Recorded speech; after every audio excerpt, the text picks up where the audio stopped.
cara yang paling berkesan untuk memusnahkan, untuk merosakkan sesuatu masyarakat itu adalah dengan menghalang mereka ataupun mengkaburkan mereka daripada mengetahui sejarah mereka sendiri.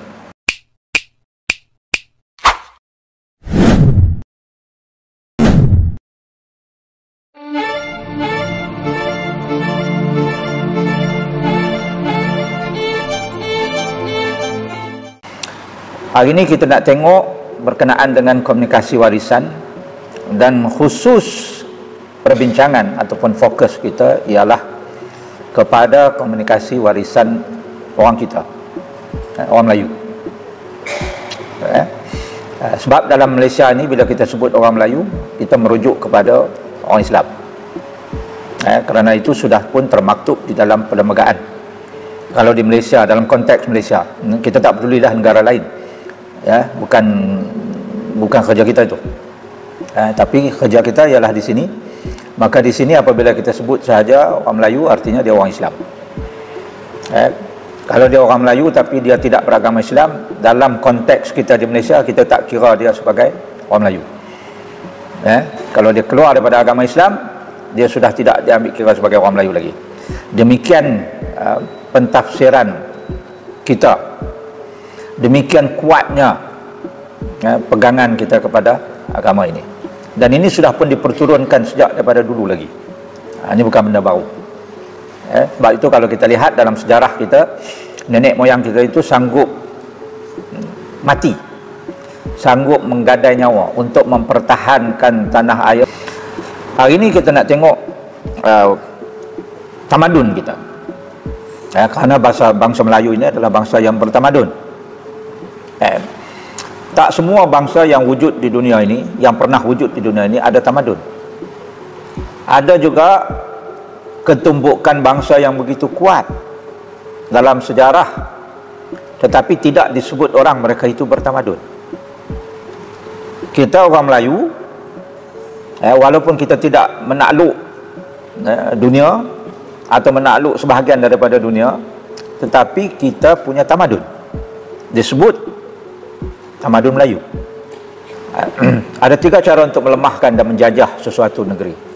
Yang pertama, dia kata kaburkan sejarahnya. Ini yang jadi kat kita ni, sampai kita tak ketahuan sejarah kita kan. Jadi kelabu habis, jadi bercelau habis kan. Ada benda yang patut kita tahu, kita tak tahu.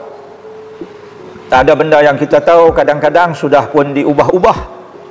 Ada juga pihak yang kadang-kadang overclaim, terlebih claim pula dah.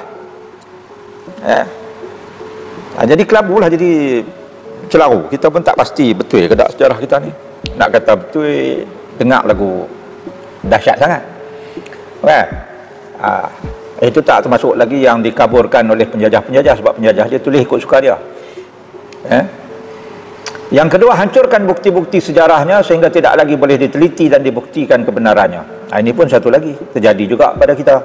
Banyak bahan-bahan sejarah kita yang kita tak dapat nak tengok. Begitu banyak kota-kota yang sudah pun dihancurkan, diruntuhkan, tinggalan-tinggalan yang diruntuhkan kan. Jadi bukti-bukti sejarah itu, bukti nyata, banyak yang dah tak ada.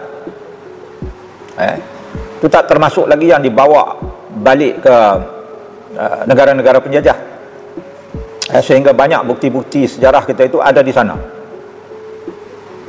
Malam tadi di masjid apa nama? Batang Jangguih, saya kongsikan ada 1000 lebih bilah keris ada di Tropen Museum di Belanda. 1000 lebih bilah. Banyak museum kita pun tak ada banyak macam tu kan. Ada 20,000 lebih manuskrip kita di Leiden University. Manuskrip ni maknanya kitab yang ditulis oleh nenek moyang kita, tulis tangan. Jadi di sini dah tak ada kan. Bila sini tak ada, kita tak tahulah, kita tak boleh nak tengok pun Ada saki-baki sebilah dua gitulah. Pergi ke muzium pun tengok, kan? Muzium pun tak berapa banyak benda nak tunjuk. Ya. Yang ketiga, putuskan hubungan mereka dengan leluhurnya, dengan nenek moyangnya, dengan mengatakan leluhurnya itu bodoh dan primitif. Nah, inilah yang ditanam dalam pemikiran generasi-generasi yang terkemudian ini.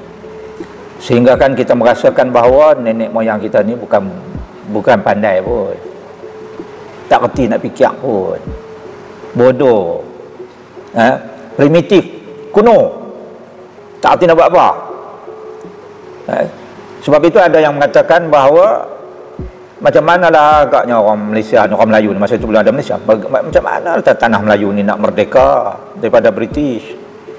Ini dalam bahasa Inggeris, George Orwell ni, dia kata the most effective way to destroy people is to deny and obliterate their own understanding of their history.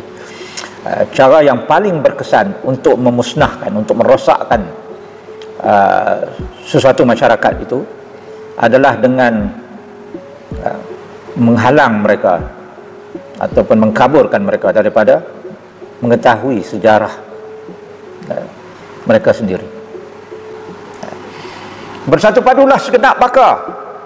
Ini yang saya cukup khawatir, terutamanya dengan perkembangan mutakhir ini, di mana kita orang Melayu ni asyik berpecah saja. Apakah kita tidak pernah mengambil iktibar daripada sejarah bahawa apabila kita berpecah, maka kita merupakan ketumpukan bangsa yang lemah, yang mudah diperkotak-katikkan, yang mudah kalah apabila berdepan dengan musuh. Sedangkan Dr. Burhanuddin kata bersatu padulah segenap baka. Bersatu padulah kita, tak kiralah kita keturunan apa pun, baka apa pun. Kan Semenanjung ini melting pot, tempat pertemuan. Bila sebut tempat pertemuan, kita ada macam-macam etnik, macam-macam keturunan.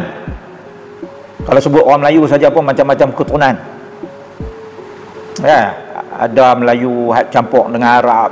Kalau di Penang ni banyak ada Melayu campur dengan Mamak, kan? Ada Melayu campur dengan Jawa, Melayu campur dengan Boyan ada, kan? Bugis ada, kan? Banjar pun ada, segenap baka. Tak kira lah baka mana pun, kata Burhanuddin, bersatu padu, jangan duk pecah. Jangan duk pecah, kan? Bersatu padu, bersatu padulah segenap baka. Untuk apa bersatu padu tu? Membela hak keadilan pusaka. Sebab tu walaupun 4 line saja, 4 rangkap saja, tetapi bagi saya sangat bermakna kata-kata Burhanuddin Helmi ini. Jepun kalah dan Belanda tidak mengiktiraf kemerdekaan Indonesia, tetapi orang dia Indonesia terus berjuang sehingga Belanda telah kalah. Mereka telah mengisyaratkan kemerdekaan penuh Indonesia. Mereka menentukan Pancasila. Sama juga dengan perjuangan di Melaya. Dr. Burhanuddin Helmi telah mengisyaratkan kemerdekaan negara kita pada bulan Ogos 1945 di Hotel Majestic depan kereta api. Dan dia, sebagaimana Soekarno telah mengisyaratkan kemerdekaan Indonesia, maka kita merdeka pada masa yang sama. Berbeza dengan Indonesia, tuan-tuan. Orang Melayu menentang kemerdekaan. Siapa kata orang Melayu merdeka? Orang Melayu menentang kemerdekaan yang telah disahkan oleh Dr. Burhanuddin Helmi. Mereka menentang. Mereka panggil British datang balik. Wahai master, kami telah ada orang yang merdeka. British datang kembali. Orang Melayu jemput British datang kembali. Dan kata British, bukan orang ini yang saya beri kemerdekaan pada kamu. Kamu saya akan beri kemerdekaan. Sebab orang itulah saya komunis. Sampai hari ini Dr. Burhanuddin Helmi dalam sejarah kita disebut sebagai komunis. Inilah pejuang yang sebenar, tuan-tuan. Tetapi Jepun telah kalah. British mengetahui sekiranya ulama yang mendapat kemerdekaan, dia akan dihalau keluar daripada bumi ini. Sebelum dia kalah, sebelum dia dihalau, dia mencari proksi. Proksinya diberikan hadiah kemerdekaan mereka yang tidak pernah berjuang. Inilah proksi yang diberikan kemerdekaan oleh British. Sebab dia sedar sekiranya pejuang yang sebenar mendapat kemerdekaan, maka mereka akan dihalau seluruhnya. Mari kita kenali siapakah hero perjuangan kemerdekaan kita, yang jangan kita salah memilih siapakah kemerdekaan. Mereka mendapat kemerdekaan hasil perjuangan ulama. Tuan-tuan yang saya hormati, kalau kita nak tahu siapakah pejuang negara kita, mereka yang dibenci oleh British, yang ditangkap oleh British, yang dibunuh oleh British, yang dihalau British, itulah pejuang sebenarnya. Yang pakai tie macam saya, pakai coat macam saya ni, yang pakai tie macam saya, itu petualang, bukan pejuang. Dan harga kemerdekaan kita sangat besar, tuan-tuan. Akhirnya alhamdulillah kita merdeka. Merdeka. Merdeka. Soekarno tidak pernah melepaskan tangannya. Merdeka. Kita yang punya ini. Tetapi orang Melayu sangat bersedih. You will suffer if British go. Jangan kita merdeka. Siapa kata orang Melayu merdeka? Straits Times menyatakan orang Melayu menentang kemerdekaan. Lebih-lebih lagi orang Johor. Orang Johor tidak ingin merdeka. Siapa nak bayar gaji kita? Kalaulah tentera datang menyerang kita, siapakah nak tahankan negara kita? Kalau tak British, siapa nak buat kemajuan negara kita? Kita jarum pun tak boleh buat lagi. Siapa kata orang Melayu merdeka? Mari kita kenang kembali pejuang-pejuang ulama yang ingin merdeka, tetapi sebahagian bangsawan kita masih selesa dengan British. Inilah sejarah barangkali yang kita harus kenang kembali. Siapakah petualang, siapakah yang berjuang untuk merdeka. Akhirnya kita merdeka, alhamdulillah, tuan-tuan. Dan ini simbol kemerdekaan kita. Tetapi mari kita renung sekejap. Tengok yang berjuang kemerdekaan yang diiktiraf oleh British dan negara kita. Tengok hidung mereka yang pegang bendera itu. Apakah sama dengan hidung kita? Bukan, tuan. Mereka bukan bangsa kita. Dan yang sama seperti kita, yang bawah, yang hidungnya seperti kita, yang mati di bawah. Ini perjuangan sejarah yang tulis oleh British. Tuan-tuan lihat di dinding tugu kita. Inilah tokoh-tokoh berjuang kemerdekaan. Tuan lihat namanya. Apakah nama ada orang Melayu? Tak ada seorang pun nama Melayu. Yang ada nama India, nama British. Ini sejarah kita ditulis bahawa siapa yang berbang British ialah hero negara. Siapa yang menentang British ialah penderhaka. Dan sejarah ditulis dalam peta tersebut. Mari kita kenali kebenaran sejarah kemerdekaan negara kita.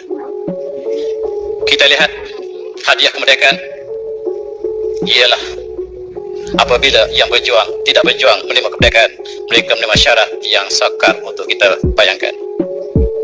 Kerakyatan diberikan sepuka. Yang kedua, untuk merdeka, kamu tidak ada undang-undang. Oleh sebab itu, untuk merdeka, kamu harus menggunakan undang-undang Kristian Common Law sebagai undang-undang tertinggi negara.